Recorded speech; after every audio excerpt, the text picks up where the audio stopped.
Hello students, I am your maths teacher. In this video, today we are going to solve class 10 math chapter number 5 arithmetic progression aru Ohomiyat Homantor Progoti. Agontok metric examor babe most important eta question loi arambho koru ha ajir ei class 2. बोलाते आमी आरम्भ करू maths to और ए maths to की दिया আছে আমি first ভাল কই চাইলো যে 3 নম্বৰ কোৱেশ্চনটো দিয়া আছে তলৰ সমান্তৰ প্ৰগতি সমূহৰ খালি ঘৰ কেটাৰ লুপ্ত পদ সমূহ মিসিং টাৰ্ম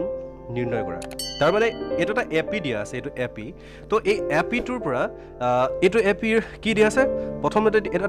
এটা তোমালোক কোৱেশ্চন কৰো যে এটা সখীম নে অসীম এটা অসীম নহয় তো সখীম হয় সখীম সমান্তৰ প্ৰগতি তো এতিয়া 2 দিয়া আছে তা মানে a1 এর ভ্যালুটো দিয়া আছে a2 ভ্যালুটো আমি উলিয়াব লাগে ইয়াত দিয়া নাই আৰু দিয়া আছে কি a3 দিয়া আছে আমি এটা কথা জানিব লাগিব মানে জানিব লাগে ইতিমধ্যে আগৰ ভিডিও বিলাকত মই ডিসকাশন কৰিছো এটা আকো থুৰতে সমুকৈ আকো তোমালোকক শিকাই যাও ডিসকাশন কৰি যাও বিকজ এই অংকটো কৰিবলৈ কাৰণে সেই কনসেপ্টটো বিৰাট প্ৰয়োজন এটা a plus d equal to a তা মানে কি হয় এই 1 নম্বৰ পদটোৰ লগত আমি যদি d থাকে 1 নম্বৰ পদটোৰ লগত যদি আমি d যোগ কৰো তেতিয়া হলে a2 পাও তাৰ মানে আমাক যদি a2 লাগে তেতিয়া হলে a পদটো থাকিলে জাস্ট d টো যোগ কৰি দিম আমি a2 ভ্যালু পাই যাম এতিয়া যদি a3 লাগে তেতিয়া হলে d কেটা এটো লগত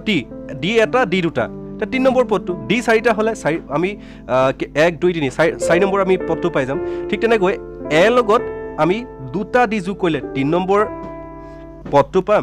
আৰু এৰ লগত তিনিটা দি যোগ কৰিলে আমি 4 নম্বৰ পদটো পাম এৰ লগত চাৰিটা দি যোগ কৰিলে আমি পঞ্চম অৰ্থাৎ 5 নম্বৰ আমি পদটো পাম এতিয়া ইয়াত আমি কেনেকৈ উলিয়াম কেনেকৈ গম পাম কেনেকৈ এটো ভ্যালুটো কেনে গম পাম তো ইয়াত কোনো ডি ভ্যালুটো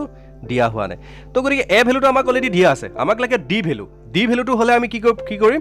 জাস্ট এ টোৰ লগত ডি টো প্লাস কৰিম আমি এ টো ভ্যালুটো পাই যাম তেতিয়া বলা মিশন আৰম্ভ কৰো তো এটা মিশনটো আৰম্ভ কৰাৰ আগতে এটা বলা আমি কি কৰো প্ৰথম চাও যে কি দিয়া আছে এ দিয়া আছে ওকে এ দিয়া আছে আমি কি পাব পাৰো এটা সমীকৰণ পাব পাৰো এটা সমীকৰণ তাই এনেকৈ উলিয়াই লওঁ যে এৰ লগত দিয়া আছে প্ৰথম সোলেন লিখি ললো a1 the given দিয়া আছে a1 equal to 2 and a3 equal to কিমান হয় 26 এটাকে আমি a3 ভ্যালুটো প্ৰথম চাও a3 মানে কিমান হয় a plus twice d so a plus twice d equal to কিমান হয় a3 আমি ভ্যালুটো পুট কৰি দিও a plus twice d equal to a3 ভ্যালুটো কিমান দিছে 26 দিয়া আছে এটো 3 so 26 আমি ইয়াৰ পৰা কি ভ্যালু পাব পাৰো a মানো দিয়া আছে 2 so twice d 26 now d ভ্যালুটো কিমান হ'ব twice d ৰাখিলো তো সমান ইটো পৰা পঠাই দিয়াৰ লগে লগে 26 ৰ পৰা -2 আমি ক্যান্সেল কৰি দিলো ইয়াত পালো 24 থাকিলে এফালে d2 থাকিলে 2 এ 24 কেবাৰ যাব 12 অৰ্থাৎ আমি পালো d ইকুৱেল টু পালো 12 পাই গলো d ভ্যালু আছে a সো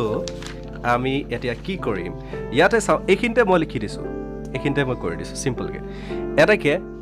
এটো ইয়াত কি হ'ব এইখিনিত কৰি দিছো কাৰণ আমি a2 মানে কিমান হয় এটো জাস্ট a plus d কৰি দিম a2 পাই যাম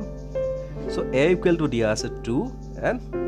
আমি d ভ্যালু পালো 12 equal to কিমান হ'ব 10 অৰ্থাৎ